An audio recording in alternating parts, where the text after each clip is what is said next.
विपक्ष चूड़ी बना के गाना नहीं गाता मेरे हाथों में नो नो, उन सब ने एक दूसरे की मां बहन कट डाली। भाई ईरान को न्यूक्लियर बॉम्ब नहीं बनाने दोगे, क्यों नहीं बनाने दोगे? तो दुनिया के जितने बड़े बड़े नेता हैं, एपस्टीन फाइल्स के द्वारा इन्होंने सबको अपने कब्जे में किया। तो सबको पता है गलत हो रहा है। ईरान ने हमारा साथ दिया है, पाकिस्तान के खिलाफ हमारे साथ खड़ा हुआ, कश्मीर मुद्दे पे हमारा सारा पैसा यहूदियों के पास है। आज वो फाइनेंस पैसा रोक दें, ये शेख खत्म हो जाए। इनका एक राजा था रजा खान पहलवी, अगर ईरान ने उसको बंद कर दिया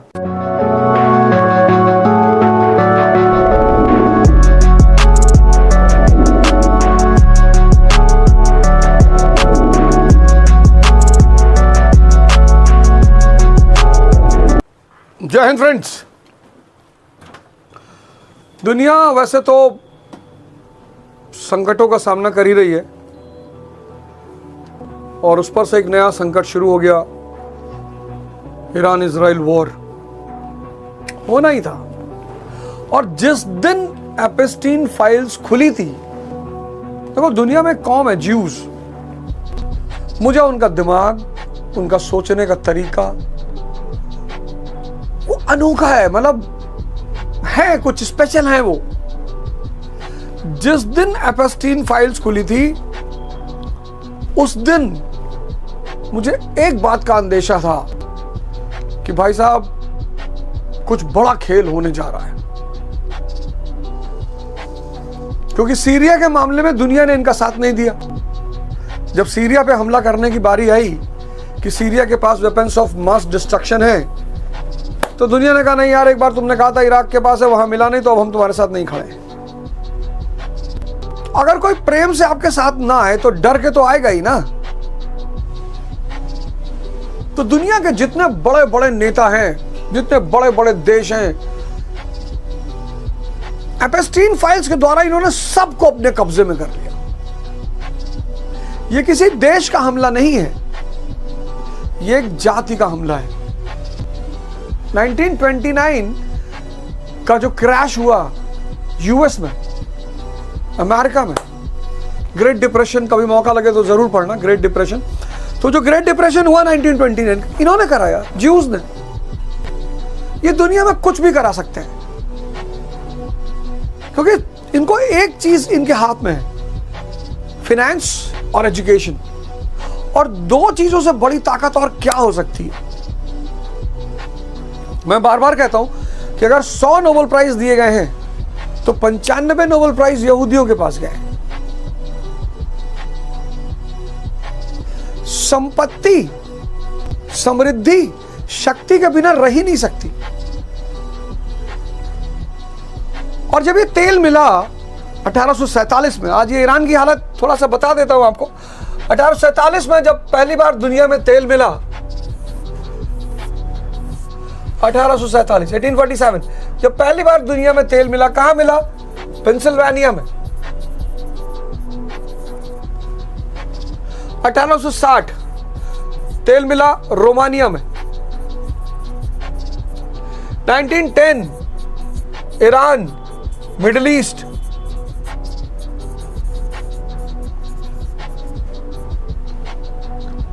और जिसका ऊर्जा पे कब्जा, जिसका अपने समय की ऊर्जा पे कब्जा, वो दुनिया की महाशक्ति। सिंपल सा नियम है, जिस देश का अपनी समय की ऊर्जा पे कब्जा होगा, ऊर्जा मतलब एनर्जी, वो दुनिया की महाशक्ति होगा। और यहीं से यहूदियों ने, यहीं से 1897 Xeon movement, Theodore Herzl,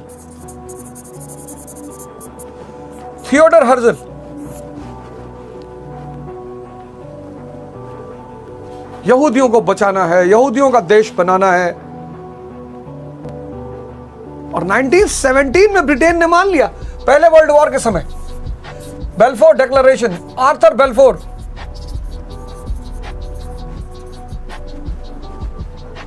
Arthur Balfour विदेश मंत्री है ब्रिटेन का, मान लिया कि ठीक है, यहूदियों का देश होना चाहिए।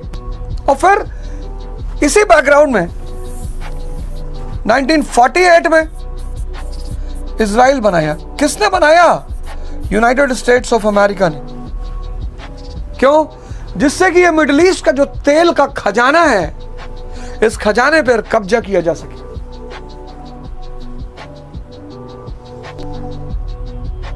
– 1945 कोल्ड वॉर की शुरुआत, यूएसएसआर और यूएस। वर्ल्ड हिस्ट्री में मैं एक टॉपिक पढ़ाता हूं, ईस्टर्न क्वेश्चन। ईस्टर्न क्वेश्चन का हिस्सा है, अमेरिका ने क्रिएट किया इसको,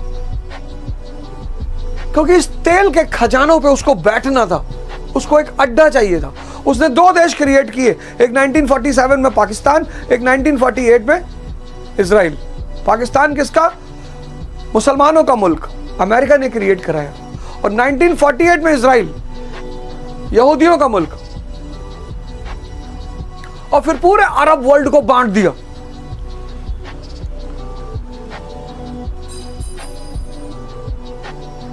और सऊदीज आका के खिलाफ जा ही नहीं सकते। सारा पैसा यहूदियों के पास है। आज वो फाइनेंस पैसा रोक दें, ये शेख खत्म हो जाएंगे। लेकिन ईरान, ये तो होना ही था।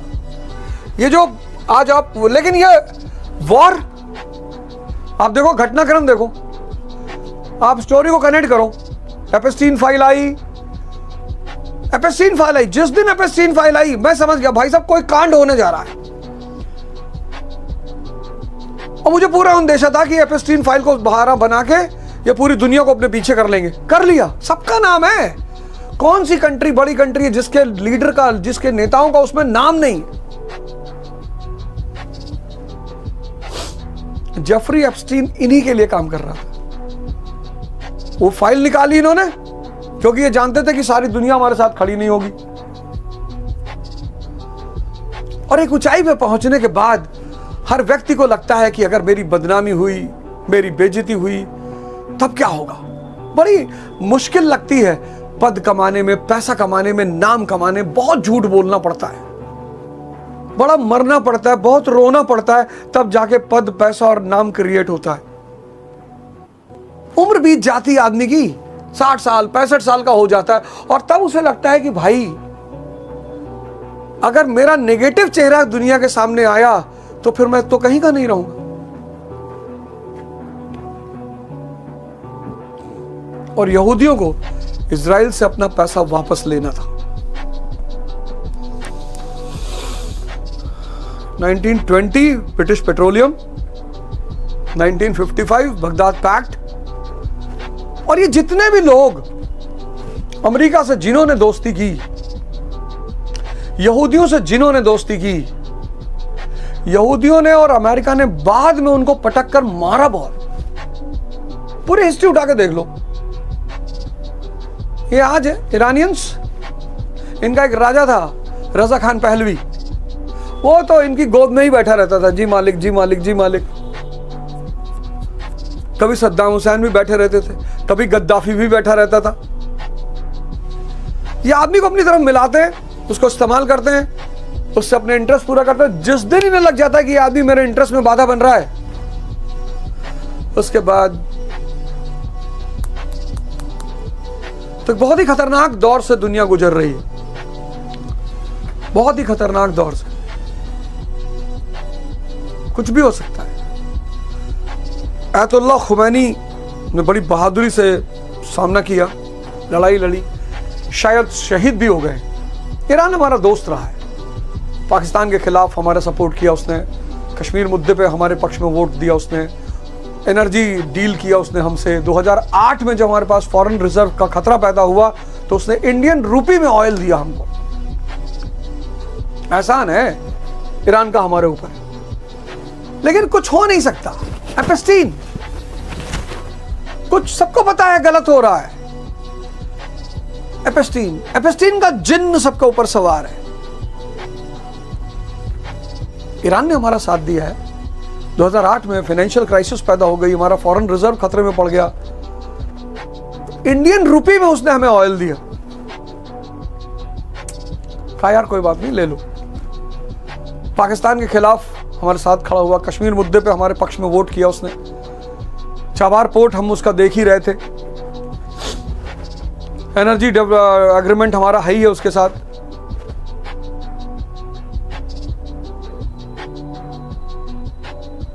तो इस देश को, इस दुनिया को बहुत बड़े खतरे में ढकेल दिया गया है। दुनिया का 20% ऑयल गल्फ ऑफ हॉर्मुज से निकलता है। अगर ईरान ने उसको बंद कर दिया, ध्यान देना आप मेरी बात पर, दुनिया का 20% ऑयल गल्फ ऑफ हॉर्मुज से निकलता है। अगर ईरान ने उसको बंद कर दिया तो आप समझ लेना कि भारत में पेट्रोल मिलेगा 5,000 रुपए लीटर।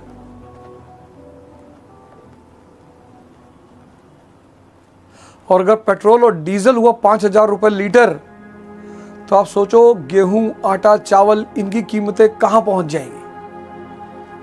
ईरान का इतिहास बड़ा प्यारा है, बहुत प्यारा। एक तो उनकी ज्योग्राफिकल टेरेन बहुत अच्छी है। एक बार वो दुश्मन को नीचे फंसा ले जाएं,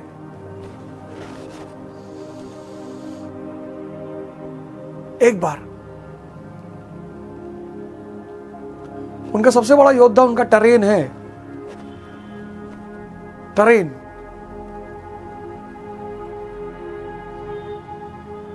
वो जानते हैं बेटा नीचे आ जाओगे तो वापस नहीं जाने देंगे। और यार किसी की संपत्ति को भी लूटोगे ना तो उसको दुख तो होगा ही। भाई ईरान को न्यूक्लियर बॉम्ब नहीं बनाने दोगे, क्यों नहीं बनाने दो? इसीलिए ना कि तुम उसकी संपत्ति को लूट सको। भाई समृद्धि वाला आदमी अगर ताकतवर हो जाएगा तो आप उसकी संपत्ति को नहीं लूट पाओगे। ये जो न्यूक्लियर प्रोलिफरेशन ट्रीटी और ये सब आया कि न्यूक्लियर एनर्जी का विस्तार, उसका मेन उद्देश्य क्या था? ये वेस्टर्न पावर्स चाहती थी कि 2, 4, 5 लोगों के पास न्यूक्लियर बॉम्ब रहे बस, जिससे हम पूरी दुनिया को एक्सप्लॉइट कर सकें, लूट सकें, डर दिखा सकें। आज भारत पर हमला करने से पहले कौन सोचेगा ना, इंदिरा गांधी का उसमें बहुत बड़ा रोल है, अटल बिहारी वाजपेयी का उसमें बहुत बड़ा रोल है, एपीजे कलाम का उसमें बहुत बड़ा रोल है। ये वो लोग हैं जिन्होंने भारत को न्यूक्लियर पावर बनाया। मतलब सलाम है जवाहरलाल नेहरू को। 1950 भारत के पास खाने को नहीं है, खाने को। तुम में से बहुत सारे लोग उस व्यक्ति को गाली देते हो, तुम्हारा दोष नहीं है दोस्त, तुम्हारा दोष नहीं है,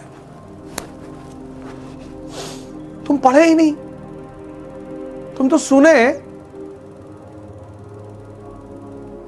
एक साउथ के एमपी हैं, वो भाषण दे रहे थे, मैं सुन रहा था, हालांकि उनकी उम्र कम है तो उनको बहुत ज्यादा सीरियसली नहीं लिया जा सकता। कह रहे थे जो मोदी के साथ नहीं है वो देश का दुश्मन है।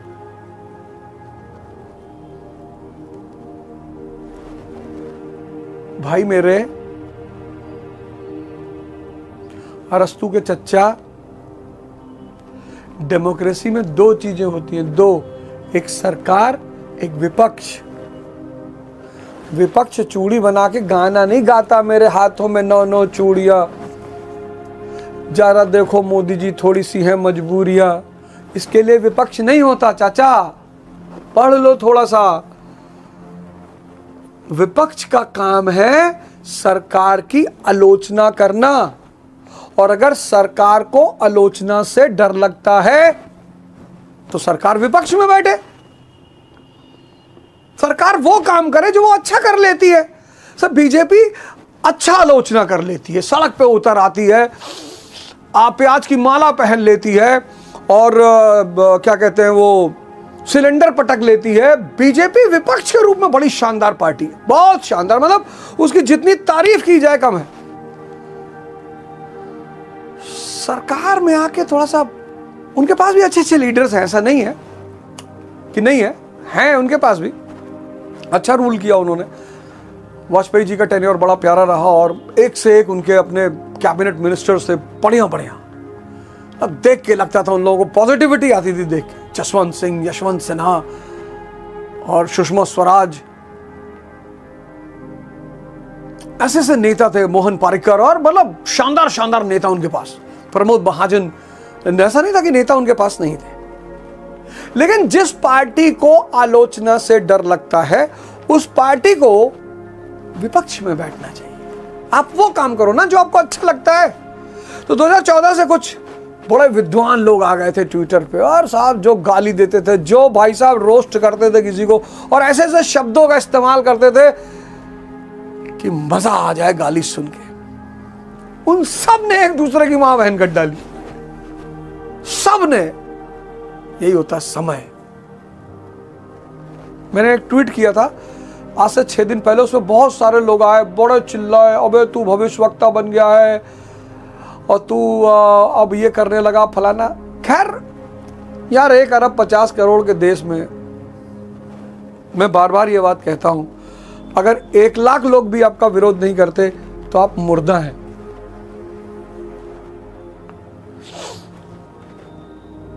अगर आपके दुश्मन नहीं है तो आप मुर्दा हैं। अगर आपकी कोई बुराई नहीं करता तो आप मुर्दा हैं।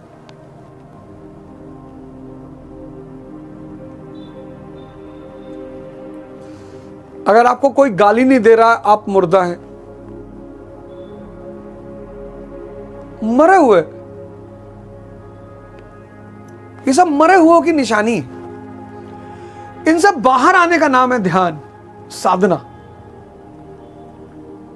तो दुनिया एक बहुत बड़े संकट में फंस चुकी है, बहुत बड़े। आप इसका मजा मत लीजिए, थोड़ा सा होशियार हो जाइए, जागरूक हो जाइए, थोड़ा सा जाग जाइए। कुछ अनाज घर पे रख लीजिए, कुछ अपनी व्यवस्था एक इमरजेंसी की कर लीजिए, क्योंकि बहुत काले बादल मंडरा रहे हैं। ईस्ट इंडिया कंपनी ने पाकिस्तान को अब होशियार हो जाना चाहिए। ईस्ट इंडिया कंपनी ने सबसे पहले किसको कब्जा किया? बंगाल। फिर किसको कब्जा किया? मैसूर। फिर मराठा, फिर सिंध, फिर पंजाब, फिर अवध। ये सब ईस्ट इंडिया कंपनी का शिकार हुए 1 बाय 1। शायद ये इतिहास मिडिल ईस्ट के लोगों ने नहीं पढ़ा। ऐसे ही यूनाइटेड स्टेट्स ऑफ अमेरिका सबसे पहला किस पे कब्जा किया? सऊदी अरब पे।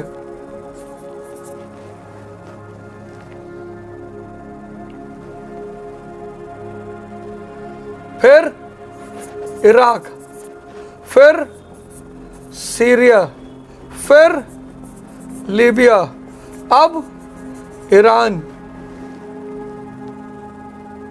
फाइनल बारी चाचा की ही है। इन पे कुशासन लगाएंगे सब। ईरान के बाद इन्हीं की बारी है, इन पे कुशासन लगाएंगे।